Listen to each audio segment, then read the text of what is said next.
اور جو کرتا پہنا ہوا تھا اتار کے دیا. فرمایا وہ علی کی ماں نہیں میری ماں ہے, اس نے میرے لیے بڑی تکلیفیں سہی ہیں, بڑی مشکل دیکھی ہے. فرمایا اس طرح کرو میرے کرتے میں اسے کفن دو. حضور نے جنازہ پڑھایا, اپنے کرتا لباس مبارک میں کفن دلایا.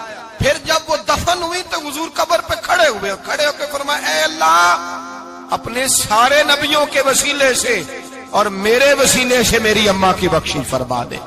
پھر جو آسانیاں ملی ان لوگوں کو تو ان کی قبروں تک آسانیاں ملی, پھر ان کو قیامت تک کے لیے آسانیاں ملی جنہوں نے مشکلات کو دیکھا.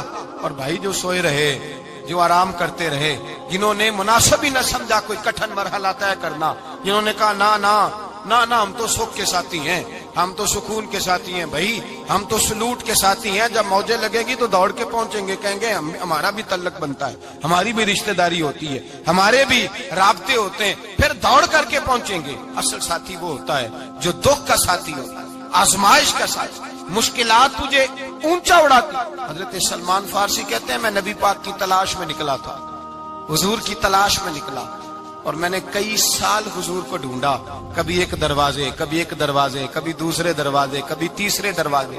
فرماتے میں شہزادہ تھا پر بکتا بکاتا مدینے آیا, میں نے نبی پاک کی تلاش میں یہودیوں کی غلامی بھی کی, تیری تلاش میں پھرا میں جنگل پہاڑ اور دشت میں. فرماتے ہیں بڑی تکلیف کاٹی, بڑی آزمائش دیکھی, لیکن اس دن مجھے سارے دکھ بھول گئے, اس دن میری ساری تکلیفیں آسانیوں میں بدل گئی. جس دن میرے نبی نے میرا بازو تھام کے کہا سلمان منا اہل البیت, فرمایا سلمان کو تو میں نے اپنی اہل بیت میں شامل کر لیا ہے. فرماتے اتنی بڑی فضیلت کہ میں رسول اللہ کے خاندان میں جا شامل ہوا. تو بھائی یاد رکھیں, جب آپ کو مشکل آتی ہے تو آپ کو آسانی دینے کے لیے آتی ہے, جب آپ کی طرف کوئی آزمائش آتی ہے تو آسانی دینے. یہ بات صحیح ہے کہ بیٹیاں پیدا ہونے پہ مشکل ہوتی ہے, ان کے نصیبوں سے ڈر آتا ہے, پر جتنی آسانی اللہ بیٹیوں کے باپ کو عطا کرتا ہے اور جتنی رحمت رب بیٹیوں کے باپ پہ فرماتا ہے اتنی بھی کسی اور کے حصے میں نہیں آتی. اس میں شک کوئی نہیں کہ بوڑھے ماں باپ کو جب سنبھالنا پڑے تو مشکل ہوتی ہے. بوڑھوں کی طبیعت بچوں جیسی ہو جاتی ہے, دقت ہوتی ہے, آزمائش ہوتی ہے, ان کی بات سننا بعض اوقات کڑوا لگتا ہے, ان کی فرمائشیں بعض اوقات بچوں کی طرح ایسی ہوتی ہیں جو حل نہ ہو سکیں. لیکن یہ وہی ماں باپ ہیں جن کی نوکری کے بارے میں میرے مصطفیٰ نے فرمایا اگر تو ایک رات انہیں خوش کرنے میں کامیاب ہوا تو اللہ 2 حج اور 2 عمرے کا ثواب عطا فرمائے گا. اس میں شک نہیں کہ بہت سارے کام مشکل ہوتے ہیں, کٹھن ہوتے ہیں, آزمائش والے ہوتے ہیں, اس میں کوئی شک نہیں کہ اس دور میں دین کا کام بڑا مشکل ہے, دعوت و تبلیغ کا سلسلہ بڑا کٹھن ہے, اس دور کے اندر حق بات بیان کرنا بڑا ہی مسئلہ ہے, اس دور کے اندر لوگوں کو کھری بات پہنچانا اور بتانا یہ اپنے ہاتھ میں آگ کا انگارہ پکڑنے کے مترادف ہے. لیکن میرے مصطفیٰ نے فرمایا تھا اس دور میں جب فتنہ ہو من تمسک بسنتی اندہ فساد امہ فلہ اجر 100 شہید. فرمایا اس دور میں جب آزمائشیں آ جائیں, تکلیفیں آ جائیں, اس دور میں جو میری سنت پر عمل کرے گا, رسول پاک کا وعدہ ہے اللہ ایک سنت پر عمل کرنے والے کو 100 شہیدوں کا ثواب عطا فرمائے, اللہ 100 شہیدوں کا درجہ دے گا اسے. تو بھائی جس قدر مشکل زیادہ اس قدر آسانی بھی, اس قدر اجر بھی زیادہ. مشکلات سے گھبرایا نہ کریں, ذہن بنا لیں کہ جس رب نے دی ہے وہی اللہ نجات بھی عطا فرمائے گا. انسان آسان ہو جاتا ہے. ہم لوگوں نے نا دوڑ صرف سکھ کٹھے کرنے کے لیے لگا لی ہے, سکھ کٹھے کرنے کے. وہ لوگ دکھوں میں راضی رہتے تھے, آزمائشوں میں. ہمارا دعویٰ ہے رب رسول سے پیار کا, اور میرے حدیث بخاری میں ہے فرمایا جو مجھ سے جتنا زیادہ پیار کرے گا اتنا اس کی طرف مشکل زیادہ آئے گی. حضرت ابو بکر شبلی رحمت اللہ علیہ سے کچھ لوگ ملنے آئے, کہنے لگے صاحب ہمیں آپ بڑے اچھے لگتے ہیں, بڑے پیارے لگتے ہیں, آپ کی زیارت کرنے آئے, دل کرتا ہے 2 گھڑیاں پیر دبا دیں, دست مبارک چوم جائیں, دست بوسی ہو جائے, دل کرتا ہے. آپ نے فرمایا واقعی مجھ سے پیار ہے؟ کہا حضور بڑا پیار ہے. فرمایا سوچ لو کا صاحب بڑا پیار, پھر سوچ لو کا بڑا پیار ہے. حضرت ابو بکر شبلی دیوانے سے آدمی تھے, پتھر اٹھائے روڑے اور زور زور سے ان لوگوں کو مارنے شروع کر دیے. دوڑ گئے, کہنے لگے بابا تو پاگل ہو گیا ہے. جب دوڑے تو حضرت ابو بکر شبلی فرمانے لگے بس تم تو کہتے تھے ہمیں پیار بڑا ہے. کہا حضور کیا مطلب؟ آپ فرمانے لگے اگر تمہیں مجھ سے پیار ہوتا تو میرے روڑے کھا کے میرے دروازے پہ مر جاتے, کبھی میرا ساتھ چھوڑ کے نہ جاتے. تمہیں پیار نہیں، تم سوک کے سجن ہو، تم چوری کھانے والے میاں مٹھو ہو، تم تو اس لیے آئے ہو کہ یہاں برکتیں ملیں گی، موجیں ملیں گی، تمہیں پیار نہیں۔ ہمیں خدا رسول سے پیار بھی ہے، ذرا سی آزمائش آئے رونے بیٹھ جاتے ہیں، غریب بھی رو رہا ہے، بیمار بھی رو رہا ہے، تنگ دست بھی رو رہا ہے، اور جو آدمی کسی مشکل میں گرفتار ہے وہ بھی کہتا ہو جتنا میں الجھ گیا ہوں ہے ہی کوئی نہیں۔ اٹھیں، بیدار ہوں، اپنے آپ کو توانا کریں، اپنے اندر جولانیاں پیدا کریں، یاد رکھیں جتنی مشکل سخت ہوگی اتنی آسانی بھی اللہ زیادہ ہی عطا فرمائے گا۔ اللہ تعالیٰ زیادہ اور وعدہ کیا اللہ پاک نے، فَإِنَّ مَعَ الْعُسْرِ يُسْرًا إِنَّ مَعَ الْعُسْرِ يُسْرًا، فرمایا اگر میں تمہیں ایک مشکل دوں گا تو میں تمہیں 2 آسانیاں عطا فرماؤں گا۔ اللہ تعالیٰ ڈبل آسانی دیتا ہے اگر کسی پر مشکل ڈالتا ہے۔ اپنے آپ کو کمزور نہ کریں، ذہن بنائیں دکھ سہنے کا، مزاج بنائیں تکلیف برداشت کرنے کی، پھر یہ مشکل نہیں ہوگا، پھر آسانی سے بندہ گزر جائے گا۔ اگر آپ چاہتے ہیں زندگی میں مطمئن رہیں تو دنیا داروں سے امیدیں توڑ دیں، اللہ اور اس کے رسول سے امید وابستہ کریں، اولیاء اللہ سے امیدیں وابستہ کریں، صحابہ اور اہل بیت سے امیدیں، اللہ اور اللہ والوں سے امیدیں، دنیا داروں سے امیدیں۔ آپ کو پتہ ہے دنیا دار کی تباہی کب ہوتی ہے؟ جب انہیں خوشامدی مل جاتا ہے۔ چودھری کا بیڑا اس وقت غرق ہوتا ہے جب اسے چودھری کہنے والے زیادہ ہو جاتے ہیں۔ سیٹھ صاحب اور نواب صاحب بیچارے تباہ تب ہوتے ہیں بھولے پن میں، جب ان کے دائیں بائیں ریلا ہوتا ہے سیٹھ صاحب کہنے کا، لوگ انہیں کھانا چاہتے ہیں، پیار ان کا نہیں ہوتا، ان کی جیب کا ہوتا ہے، محبت ان سے نہیں ہوتی، ان کی کرسی سے ہوتی ہے، ضروریات کا پیار ہوتا ہے، تباہ کر دیا جاتا ہے۔ ہماری ساری توقعات دنیا داروں سے وابستہ ہو گئی ہیں، ناراض نہ ہونا۔ پیروں نے، مولویوں نے، درویشوں نے، انہوں نے بھی سیٹ رکھے ہوئے جلسوں کی صدارت کرانے کے لیے، یعنی مذہبی جلسہ ہے، اس میں بہت زبردست پڑھے لکھے صاحب تقوی عالم کا خطاب ہے، اور کی صدارت وہ بندہ کر رہا ہے جس نے عشاء کی نماز بھی نہیں پڑھی، وہ بندہ صدارت کر رہا ہے۔ کیوں؟ اس لیے کہ اس نے ₹1,00,000 دیا محفل میں۔ خدا را دنیا داروں سے امیدیں چھوڑ دیں ورنہ آپ کمزور پڑ جائیں گے، آپ کی امیدیں ٹوٹیں گی۔ کتنا کمزور ہے وہ شخص جو 2-4 ہزار کے لیے کسی بندے کی چاپلوسی کرتا ہے، اس کے پیچھے بھاگتا ہے، خوش آمدیں کرتا ہے تھوڑے سے نوٹوں کے لیے، دکھ سکھ میں کام آئے گا اس کام کے لیے۔ میرے رسول کریم علیہ السلام نے فرمایا جس نے بندوں کو راضی کرتے کرتے رب کو ناراض کر دیا اس کی دنیا بھی گئی اور آخرت بھی گئی، اور فرمایا جس نے بندوں کی پرواہ نہیں کی اللہ کو راضی کیا، فرمایا اگر رب راضی ہو گیا تو لوگوں کے دلوں میں بھی محبت پیدا فرما دے گا۔ کیا ضرورت ہے خوشامد کرنا دنیا داروں کی، سیٹوں کی، نوابوں کی، چاپلو۔ اور میں آپ کو ایک بات بتاؤں، ہوتا پتہ کیا ہے، یہ جو حب جا اور حب با ہوتی ہے نا، اس سے پیٹ نہیں بھرتا۔ آپ کو اگر خوشامد کرنی ہے تو پھر آپ کو ساری زندگی کرنی ہے، پھر ان کو بھی پتہ ہوتا ہے کہ تعلق کس بنیاد پر ہے، اس میں کبھی بھی خلوص پیدا نہیں ہوتا۔ آپ بے چین رہتے ہیں، بے قرار رہتے ہیں، آپ کو تکلیف رہتی ہے ہمیشہ۔ کبھی بھی دنیا داروں سے امیدیں وابستہ نہ کریں۔ ایک بات سنیں بڑی شاندار، امام غزالی نے لکھی ہے۔ امام غزالی فرماتے ہیں کہ ہارون الرشید نہ حج کر کے واپس آیا بغداد میں، تو کونے میں حضرت بہلول دانا بیٹھے تھے، رش بہت تھا، مجمع بڑا تھا۔ حضرت بہلول دانا بھی سڑک کے کنارے بیٹھے تھے، تو سپاہی کہنے لگے یہاں سے اٹھ جاؤ، فرمانے لگے ہارون الرشید کی زمین نہیں، زمین میرے رب کی ہے، میں کیوں اٹھوں؟ وہ قریب سے گزرا تو سلام لی، تو آپ نے اس کا پروٹوکول دیکھا تو فرمانے لگے ہارون الرشید تجھ سے تگڑے تگڑے موٹے موٹے پروٹوکول میں نے لوگوں کے دیکھے ہیں، اور یہ جو تیرے دائیں بائیں آج تیرے نعرے لگا رہے ہیں یہ پہلے ان لوگوں کے نعرے لگایا کرتے تھے، اور تھوڑا وقت گزرنے دے، جو تیرے بعد آئے گا نا یہ سارے پھر ان کے نعرے بھی لگائیں گے۔ تو جھوٹ کی دنیا میں زندہ ہے، ان سے تو نے امیدیں وابستہ کی ہیں، یہ کل اس کے نعرے لگائیں گے۔ اس کے دل پہ بڑا اثر ہوا، گھوڑے سے اتر آیا، آگے کہنے لگا حضور آپ نے مجھے بڑی اچھی نصیحت کی ہے، میرا دل بڑا ٹھنڈا ہوا ہے، میں نے سنا ہے آپ مقروض ہیں، کچھ لوگوں کا قرض، تو مجھے کوئی حکم ہی کر دیں۔ آپ ہنسنے لگے، فرمانے لگے یار تو بڑا ہی بیوقوف ہے، بڑا ہی بیوقوف ہے تو، میں تجھے نصیحت کر رہا ہوں تو مجھے الجھا رہا ہے، حضور کوئی حکم کر دیں۔ کیا خوبصورت انداز ہے رب کریم کے بندوں کا۔ حضرت بہلول دانا فرمانے لگے تیرا رب کون ہے؟ کہا اللہ. تو فرمایا میرا کون ہے؟ کہا اللہ. فرمانے لگے یہ تو نہیں نہ ہو سکتا کہ اللہ ہارون رشید کو دیتا رہے اور بہلول دانا کو بھول ہی جائے. یہ تو نہیں نہ ہو سکتا کہ ہارون رشید کو دیتا رہے اور بہلول دانا کو بھول جائے. فرمایا اس کا دل، اس کا ارادہ ہوا، ارادہ قدرت ہوا کہ بہلول مقروض رہنا چاہیے. تو اگر رب مجھے رکھنا چاہتا ہے، دکھ قبول محمد بخشا، راضی رہن پیارے، اگر وہ چاہتا ہے میں مقروض رہوں تو میں بھی چاہتا ہوں کہ میں مقروض ہی رہوں. یہ تو نہیں نہ ہو سکتا کہ تجھے دے اور مجھے نہ دے. فرمایا میری تجھ سے کوئی امید نہیں، مجھے جب بھی دے گا میرا رب بھی دے گا، اور وہ دے گا تو پھر انشاءاللہ خزانے کھول کے دے گا. دنیا داروں سے امیدیں وابستہ کرنا، لوگوں کے پیچھے، یہ چھوڑ دیں. آپ بے چین رہیں گے، بے قرار رہیں گے. اللہ والوں سے ضرور امیدیں وابستہ کریں، اس لیے کہ ان کے پاس جو کچھ ہوتا ہے وہ دراصل رب کا ہی ہوتا ہے. لیکن سیٹھوں سے، نوابوں سے، سیاستدانوں سے باز آ جائیں.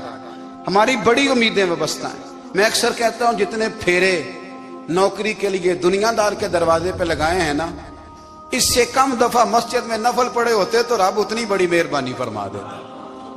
تیسری بات یہ یاد رکھیں، اگر سکون لینا چاہتے ہیں نا، اگر سکون لینا چاہتے ہو نا تو لوگوں کو ڈسکس کرنا بند کر دو. کس کو اللہ نے کتنے پیسے دیے ہیں وہ جانے اور اللہ جانے، کس کو اللہ نے کتنی گاڑیاں دی ہیں وہ جانے، اور لوگوں کو ڈسکس کرنا. جی یعنی میں ایک جگہ بیٹھا تھا تو ایک صاحب گاڑی والا گزرا، گاڑی میں بیٹھ کے، اس کا پڑوسی تھا، کہندے تھا منہ ہے کار والا. میں کہ وہ تے ہے تاں ہی بیٹھا ہے. تے ہن میں کہ سمجھانا سی نا انہوں، میں کہ توں تے میں حساب لائیے بھی ساڈے کول کوئی نہیں، وہ تے ہے لیکن نا اللہ نے اسے دی ہے نا، تو اللہ نے چاہا نا وہ کار میں بیٹھے. تو اس نے پھٹے پہ بیٹھ کے یہ تبصرہ کیا کہ منہ ہے کار والا. میں کہ ابھی وہ تے ہے تاں کار ہے. اب مجھے اور تجھے اندازہ لگانا چاہیے کہ ہم کیا یہ بحث ہے. یعنی اللہ کو چاہیے تھا معاذ اللہ کے پہلے تم سے پوچھتا کہ اسے کار دینی ہے کہ نہیں. کیا مطلب فضول بحث ہے. وہ چیز ہمیں اتنا تنگ کرتی ہے، اتنی تکلیف دیتی ہے کہ آپ یقین کریں سارا دن اسی کو ڈسکس کرتے ہیں. سارا دن اس کے پاس گاڑی ہے، اس کے پاس کار ہے، فلانے کا پیسہ 1 نمبر ہے، فلانے کا 2 نمبر ہے، فلانے کا 6 نمبر ہے. اصل بات کے اندر حسد ہے، اس کو نکالو. ایک بات کہنے لگا ہوں، اسے یاد رکھنا. میرے اعلیٰ حضرت رحمۃ اللہ علیہ فرمایا کرتے، حسد کرنے والا بندوں پر اعتراض نہیں کرتا، اللہ پر اعتراض کرتا ہے. وہ کہتا ہے اللہ اسے کیوں دیا ہے، اتنا کیوں دیا ہے، معاذ اللہ وہ اللہ کی تقسیم پر اعتراض کرتا ہے. حسد کرتے ہو بے چین رہو گے. حسد آپ کے دل کو تڑپا کے رکھ دے گا. چھوڑے، اللہ بڑا کریم ہے، جس کو جہاں چاہتا ہے وہاں بٹھا دیتا ہے.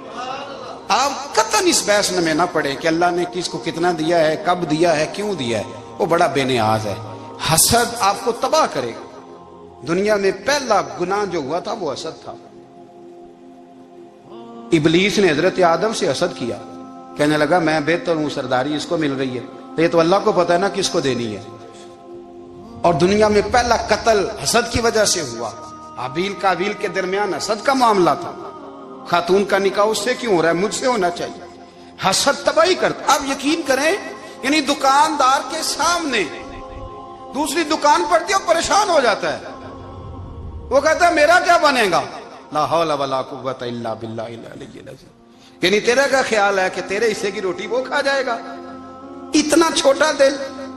یعنی تیرا موقف یہ ہے کہ تیرے حصے کا نصیب اس تک چلا جائے گا، یہ تیری خواہش ہے. ایک دوسرے کی کمزوریاں بیان کرنا، اس کا تو مال ہی ناقص ہے جی، اس کے تو پاس ہی کچھ نہیں. یہ تو کمزور لوگوں کا طریقہ ہے. میرے رسول کریم علیہ السلام گزر رہے تھے، پت جھڑ کا موسم تھا، خزاں کا موسم تھا، درختوں کے پتے جھڑ رہے تھے. صحابہ کو ساتھ لے کے حضور گزرے اور ایک درخت کی ٹہنی کو پکڑ کے حضور نے ہلایا. صحابہ فرماتے ہیں کہ چھم چھم اس کے پتے گرے، زمین پر ڈھیر لگ گیا. حضور نے فرمایا دیکھا تم نے کیا ہوا؟ حضور ہاں. فرمایا کتنی تیزی سے پتے جھڑے ہیں، صرف تنا رہ گیا ہے اور خالی ٹہنیاں رہ گئی ہیں، کوئی حسن بچا ہے؟ حضور نہیں. تو نبی کریم فرمانے لگے جو حسد کرتا ہے نا اس کی نیکیاں بھی اسی طرح جھڑ جاتی ہیں، اسی طرح. اور ایک جگہ حضور فرمانے لگے جس طرح راکھ لکڑی کو آگ کھا جاتی ہے، جس طرح لکڑی کو آگ جب آگ کھا جائے تو پھر لکڑی کو لکڑی نہیں کہا جاتا، راکھ کہا جاتا ہے، کوئلہ کہا جاتا ہے، اس کی اصل باقی یعنی اسے کھائی جاتی ہے۔ تو حضور علیہ الصلوۃ والسلام فرمانے لگے جس طرح آگ لکڑی کو کھا جاتی ہے، فرمایا اسی طرح حسد نیکیوں کو کھا جاتا ہے، نیکیاں رہتی نہیں۔ حسد کرنے والے کے پاس نیکیاں یعنی ان کی اصل شکل موجود، کبھی بھی حسد نہیں کریں۔ اللہ کی تقسیم ہے، جس کو چاہے جب چاہے جتنا چاہے عطا کرے۔ اور چوتھی بات میرے بھائی، کبھی بھی بغض نہ پیدا کریں۔ بغض والے لوگ بے سکون رہتے ہیں۔ بہت ساری کمزوریاں ہمارے اندر ہوتی ہیں نا، پھر اللہ ہماری روزی تو نہیں نہ بند فرماتا، یہ تو نہیں کہتا کہ زمین سے نکل جاؤ۔ اگر یہی والا معاملہ ہو جو ہمارا ہے کہ شادی پہ اس نے میرے ساتھ برا سلوک کیا تھا، اب ساری زندگی بغض رکھنا ہے، اگر یہی معاملہ فرشتے اللہ کی بارگاہ میں کہیں کہ یا اللہ اس نے فلانے دن شراب پی تھی، اب اس کو زمین میں نہیں رہنے دینا، نظام زندگی چلے گا؟ تو اگر اللہ ہمیں معاف کرتا ہے تو ہم بندوں کو معاف کیوں نہیں کرتے؟ آپ یقین کریں، اتنی لمبی عداوتیں، اتنا لمبا حسد، اتنا لمبا بغض، اتنا لمبا۔ حدیث میں نے پڑھی، میں حیران رہ گیا۔ میرے نبی کریم علیہ الصلوۃ والسلام نے فرمایا اپنی بیوی سے کبھی بغض نہ رکھنا، اگر اس کی ایک بات ناپسند ہو تو اسے چھوڑ کے وہ بات دیکھو جو تمہیں پسند ہے۔ میں اس حدیث کو پڑھ کے سوچنے لگا کہ کیا بیوی کا بھی بغض رکھتے ہیں لوگ؟ اب حضور نے کہا ہے تو اس کا مطلب ہے لوگ بیوی کا بغض بھی رکھتے ہیں۔ اب اس پر استدلال کر کے مجھے کہنا پڑے گا کہ سسرال والوں کا بغض بھی رکھتے ہیں، کہنا پڑے گا کہ بھائی کے سسرال والوں سے بھی بغض رکھتے۔ اس حدیث کی روشنی میں سمجھا کہ لوگ بھابھی کا بغض بھی بغض رکھتے ہیں، بغض، ورنہ عادتیں تو ہماری بھی کئی بری ہوتی ہیں۔ اگر عادات ایک وجہ بنے اختلاف کی تو عادتیں تو ہماری بھی کئی بری ہیں، لیکن ہم اپنی بری عادتوں سمیت اپنے آپ سے پیار کرتے ہیں، اور سامنے والے کی ایک بھی عادت بری ہو تو اس سے بغض رکھتے ہیں۔ بغض نہ پیدا کریں۔ میرے نبی پاک علیہ الصلوۃ والسلام نے فرمایا کچھ چیزیں تمہارے دین کو مونڈ ڈالیں گی، تباہ کر دیں گی، کاٹ دیں گی۔ حضور کون سی؟ فرمایا حسد، تکبر اور بغض، یہ تمہارے دین کو تباہ کر دیں۔ ہم بے چین اس لیے ہیں کہ ہم نے بہت سارے لوگوں کا بغض پالا ہوا ہے، اور ہر فیلڈ میں سیاستدان نے سیاستدان کا، ذاتیات پر اتر کے بات کرتے ہیں، معزز ترین لوگ، تاجر نے تاجر کا، اللہ ماشاءاللہ بعض جگہ پہ اہل علم بھی ایک دوسرے سے عداوت رکھتے ہیں۔ خدا را دل رب کریم کے آنے کا ٹھکانہ ہے، یہ صاف ہوگا تو اس میں رب رسول کے جلوے ہوں گے۔ اگر اس میں عداوت ہو، اس میں بغض ہو، اس میں کینہ ہو، نفاق ہو، سنیں میرے رسول کریم حضرت ابوبکر صدیق رضی اللہ تعالیٰ عنہ کہتے ہیں میں رو ہی پڑا۔ مکہ فتح ہوا نا تو اکرمہ بن ابو جہل نے پیغام بھیجا کہ میں نا کلمہ پڑھنے کے لیے آ رہا ہوں۔ وہ بات لمبی ہے، میں موضوع پہ رہنا چاہتا ہوں۔ کہتے ہیں جب وہ آنے لگا نا تو نبی پاک نے ہم سب کو بلایا، ہم حاضر خدمت ہوئے تو حضور فرمانے لگے کہ اس کے باپ نے نا بڑا ظلم کیا ہے ہمارے ساتھ، ابو جہل نے بڑا ستایا ہے، بڑی تکلیف دی ہے۔ آپ مجھے بتلائیں کہ وہ ایک دفعہ کسی شادی پہ بحث ہوتی ہے بیوی کے بھائی کے ساتھ، پھر ساری زندگی اس بیچارے کو معافی، وہ 10 دفعہ گھر آتا ہے معافی مانگنے پر سوال ہی نہیں پیدا ہوتا، میں او ہو مجھے ہی کہہ دیا، یعنی پھر میں مجھے ہی کہہ دیا آپ نے، اور میری شان میں بے ادبی، اور پھر میں معاف کر دوں؟ توبہ توبہ توبہ، یہ کیسے ہو سکتا ہے؟ میری ناک نیچی ہو جائے گی، اور آپ نے مجھے کہہ دیا، سوال ہی نہیں پیدا ہوتا۔ اور یہ رونا میں اکثر ہوتا ہوں کہ شادی والے دن داماد صاحب کا زیادہ دماغ خراب ہوتا ہے۔ جب چھوٹی سالی کی شادی ہوتی ہے نا، اس دن اس کو بخار چڑھتا ہے، کوئی اس کو کان میں کہتا ہے تیری عزت نہیں کر دے، اس دن اس کا دماغ خراب ہو جاتا ہے، بچے اٹھا کے نکل آتا ہے، وہ بیچارہ سسر منتیں کر رہا ہوتا ہے کہ تیری مہربانی آ جا، یہ عزت کرا رہا ہے۔ تو میں نے کہا احتجاج کر کے جو عزت کرائی جاتی ہے وہ عزت نہیں ہوتی۔ ہاں یہاں مانگ کے عزت لیتے ہیں لوگ، یا احتجاج کی کوئی عزت ہے؟ آپ کے اندر کمالات اتنے ہوں کہ آپ کی عزت کرنے کو دل چاہے، یعنی مزہ آئے، یعنی لطف آئے، یعنی آپ دور بیٹھے ہوں تو کسی کا دل کرے آپ کو اسٹیج پہ بلانے کے لیے۔ یہ کیا بات ہوئی کہ چھائے جانا اور بھاگ کے آگے جانا؟ ان سے نکلیں۔ اکرمہ بن ابو جہل کلمہ پڑھنے کے ارادے سے آ رہے ہیں، حضور علیہ السلام نے صحابہ کو بلایا۔ کتنی زیادہ عداوت رکھی جا سکتی تھی معاذ اللہ؟